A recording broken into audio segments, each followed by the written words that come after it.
Hello, in this video I'm going to explain all of the redstone components and what they do in Minecraft. This is Java edition, by the way. Alright, we've got redstone dust first off here. It's just, it's what links everything together. So basically, I had let me go get a lever. I put a lever here, and that would turn on and power anything next to it. Now you can see here, I've just set up a lot of redstone dust because I want to show you that. So they've got different power strengths. So they start at 15. So basically, when you power redstone, 1, 2, 3, 4, 5, 6, 7, 8, 9, 10, 11, 12, 13, 14, 15. After it gets to 15, this wouldn't be powered anymore, because it's only got a limited amount of signal strength, I guess. So that would be 15, 14, 13. It might not look like it's changing much, but eventually you'll see that it starts to get darker.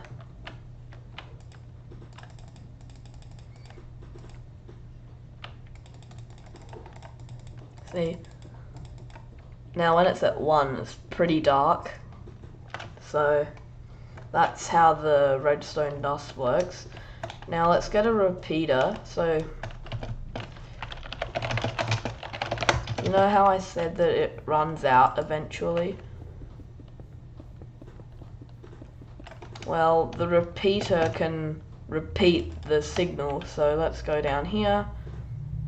Oh, this is where it turns off. So if I put a repeater down there, it will basically come back to life, and that's probably not like, well, come back to life isn't really what's happening, but if you can also set a delay on the repeater. So if I flick this lever, you can see the repeater will turn off and turn on slightly later than the redstone. To set the delay, you just right click it. So it's already on 1 tick delay, 2 ticks, 3 ticks and 4 ticks. And that's how the repeater works. Now we've got a comparator. So it's pretty complicated. There's a really good redstone YouTuber called Mumbo Jumbo, I'm sure you've heard of him, and he's got a whole video on this. All you need to do is go to his channel, and I'm pretty sure there's like a search feature on people's channels, but yeah, you should be able to find it. This is the observer. So if I put this down here, let's just bring the wet redstone around here. Now if I put down some grass, you'll see it powers this redstone. That's because it's receiving an update.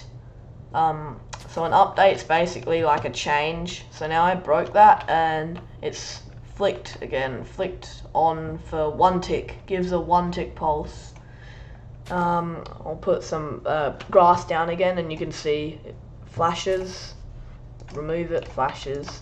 So that's how the observer works. Now we've got the piston. This will push blocks. Now the normal piston won't retract them, but if I bring a sticky piston over here and put a block on top, it'll also bring it back down. Now this is a pressure plate. The pressure plate will activate when someone stands on it. Now the pressure plate can activate from a number of other things too, instead of just humans, or players I mean. Entities, well I mean like mobs, pigs and stuff, and the wooden pressure plate can activate from entities like arrows, and if I were to put an item on there, it would activate then too. You can also see I've got a few scattered around the map. This is just to remove my items if my inventory gets full. Now, this is a lever and the button. They're pretty straightforward. If I put a stair down, if I flick it on, the redstone will turn off. Flick it off, the redstone is now off. The button, if I push it down, it will give out a redstone signal until it comes back up. Now, I know different types of buttons have a longer pulse, and if you don't know what pulse means, it's basically how long the redstone lasts. Now, here are the dispenser and the dropper. They're slightly different. So I've got a water bucket in each. Now, if I click the button, you can see the dropper just spat the water bucket out, whereas the dispenser actually put the water down. If that makes sense. So the dispenser will actually dispense what's in it, so it will put the water out, whereas the dropper will just drop whatever item is in it. Now we've got the redstone block and the redstone torch. These are pretty simple. The redstone block cannot be turned off, but it will give out a signal strength of 15 to any redstone that touches it.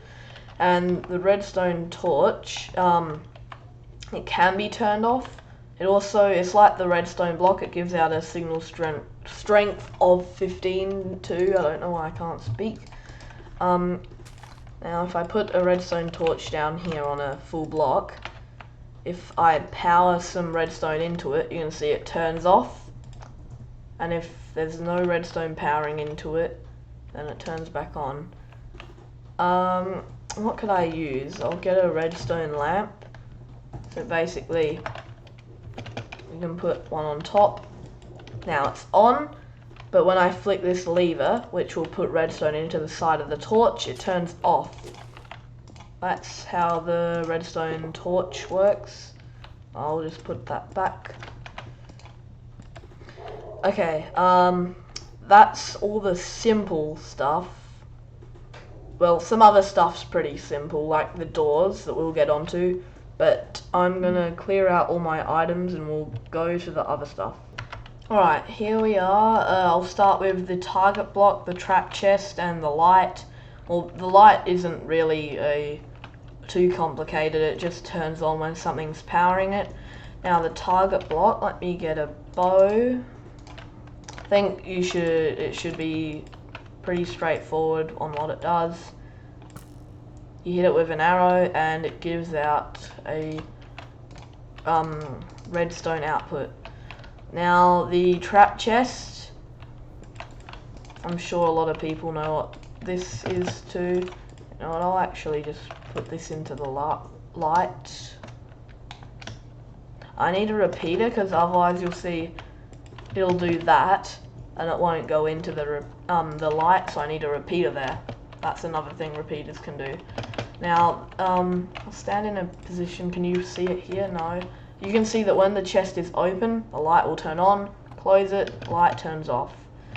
These are doors. The reason why they are related to redstone is you can power them with redstone stuff and make them open. Okay, this is some of the confusing stuff. Let me go get a comparator. Now the cake here, this is the strangest, in my opinion, this is the strangest one. So the cake will give out, I'm pretty sure, a signal strength of 15. Let's just run it around. Now, you can see it goes up to here when the cake is full. But if I start to eat the cake, you can see, yeah, the redstone strength goes down. So the less cake there is, the lower your strength of the signal is going to be. Now the cauldron is kind of like the cake. When full, it will give an output. Let me just get myself a water bucket. So when you put water in it, you can see it will give an output. And if I take the water out of it, there's no output. Then let me just get rid of all this stuff into, I'm gonna put it into my nice bin I've got over here. I'll keep some of this stuff. Alright then, the chest, the normal chest, it will take an output depending on how many items are in there. So if I've got a lot of items, so I'll just put one in for now, one stack. That will only give out an output of one. Wait, let's put 3 stacks in, 2, let's put 6 in, that's giving out a lot more of an output. But if we fill it up now, you can see that it's going to give out a signal strength of 15, I'm pretty sure that is. Now the way you could use this is kind of like the trap chest. You might use it in a way you'd use a trap chest. So you've got it full of, let's pretend this is diamonds. Now let me go get the redstone torch and the light. So if someone's gonna steal all your stuff, what you can do is, so I've got all my stuff. Let's pretend this light lamp was a TNT block. You can see it's not powered because there's redstone running into the block the torch is on. But if I were to take some of this out, then eventually the light would activate, because if I took a lot of the items out, then there wouldn't be a signal anymore. And let's just pretend that I took all the items out. Now the redstone torch would activate, and the TNT, if that was TNT, it would blow up. It would probably be simpler to use a trap chest, but yeah. These are the 2 redstoney rails. This gives an output, the detector rail, and the I can't remember. It's called the powered rail. Needs an input to be powered. Now the detector rail, let me just summon a minecart. If I put a minecart down, you can see it turns on when the minecart goes over it. Let me just try to push it on. Yep, and it turns on. Now the detector rail, I mean not the detector rail, that one's a powered rail. When you put the minecart on top of it, the minecart will travel faster if the powered rail is powered. Now what's cool about having the detector rail and the powered rail is you can do something like that. So basically when the minecart goes over it, it will power that. So that's pretty cool. And that's basically all, I think. I don't think there's anything more. Well, I mean, there's the note block that plays music when you power it. A lot of this stuff, like there's different types of buttons. Oh, the tripwire, I could go over that. I just need to get rid of some of this stuff then. Where's string? Okay, so you need a tripwire on 2 blocks. And that's a small tripwire. But when something touches it, you can see it'll give an output. Okay, so now, well, now nothing really. I'm pretty sure that's all now. Different types of buttons. I mean, there's a hopper that just makes items travel through it. There's a daylight detector, so this will give an output when it's day. Or you can set it to night, so if the time was night, and you can see this would turn on. It's pretty useful for making like lamps and stuff. Okay, now that should be all. Yeah.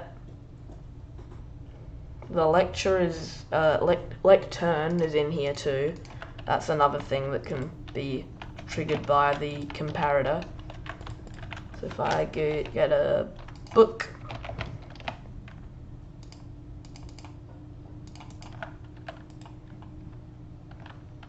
now depending on which page you're on, sign blah blah blah. if I put that there, you can see it will give an output of 1 if you're on page 1. If I go to page 2, it'll give an output of 2. So basically 3 will go to, yeah, so the whichever page you're on will be the output of the comparator. Okay, well that is all. They've got the trapdoors there, just basically half doors. Okay, that should be all. Thanks for watching this. Hopefully you learned something, because I mean, why would you be watching this otherwise? This has probably been pretty long, but bye.